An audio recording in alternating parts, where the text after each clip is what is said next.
मार्कुस की पुस्तक अध्याय 5 वचन 21 से 43। जब यीशु फिर नाव से पार गया तो एक बड़ी भीड़ उसके पास इकट्ठी हो गई।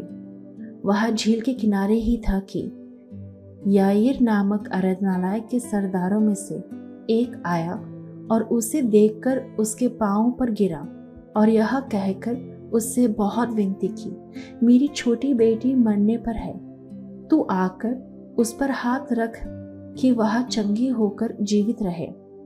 तब वह उसके साथ चला और बड़ी भीड़ उसके पीछे हो ली, यहाँ तक कि लोग उस पर गिरे पड़ते थे। एक स्त्री थी जिसको 12 वर्ष से लहू बहने का रोग था। उसने बहुत वैद्यों से बड़ा दुख उठाया और अपना सब माल व्यय करने पर भी उसे कुछ लाभ न हुआ, परंतु और भी रोगी हो गई थी। वह यीशु की चर्चा सुनकर भीड़ में उसके पीछे से आई और उसके वस्त्र को छू लिया, क्योंकि वह कहती थी, यदि मैं उसके वस्त्र ही को छू लूंगी तो मैं चंगी हो जाऊंगी। और तुरंत उसका लहू बहना बंद हो गया और उसने अपनी देह में जान लिया कि मैं उस बीमारी से अच्छी हो गई हूँ। यीशु ने तुरंत अपने में जान लिया कि मुझ में से सामर्थ निकली है और भीड़ में पीछे फिरकर पूछा, मेरा वस्त्र किसने छुआ? उसके चेलों ने उससे कहा, तू देखता है कि भीड़ तुझ पर गिरी पड़ती है और तू कहता है कि किसने मुझे छुआ? तब उसने उसे देखने के लिए जिसने यह काम किया था चारों ओर दृष्टि की।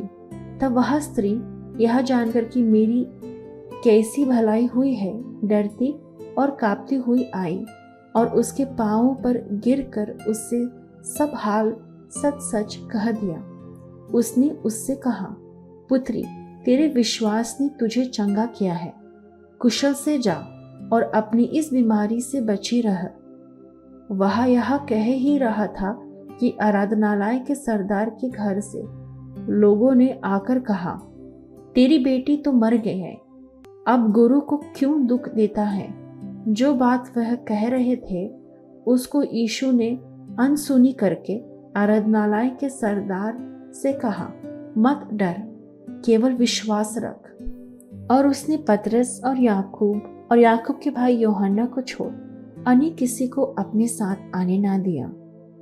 आराधनालय के सरदार के घर में पहुंचकर उसने लोगों को बहुत रोते और चिल्लाते देखा। तब उसने भीतर जाकर उनसे कहा, तुम क्यों हल्ला मचाते हो और रोते हो? लड़की मरी नहीं परंतु सो रही है। वह उसकी हंसी करने लगे, परंतु उसने सबको निकालकर लड़की के माता पिता और अपने साथियों के साथ भीतर जहाँ लड़की पड़ी थी गया और लड़की का हाथ पकड़कर उससे कहा, तलीता कूमी, जिसका अर्थ है, हे लड़की, मैं तुझसे कहता हूँ उठ। और लड़की तुरंत उठकर चलने फिरने लगी, क्योंकि वह 12 वर्ष की थी। इस पर लोग बहुत चकित हो गए। फिर उसने उन्हें चिताकर आज्ञा दी कि यह बात कोई जानने ना पाए और कहा, इसे कुछ खाने को दो।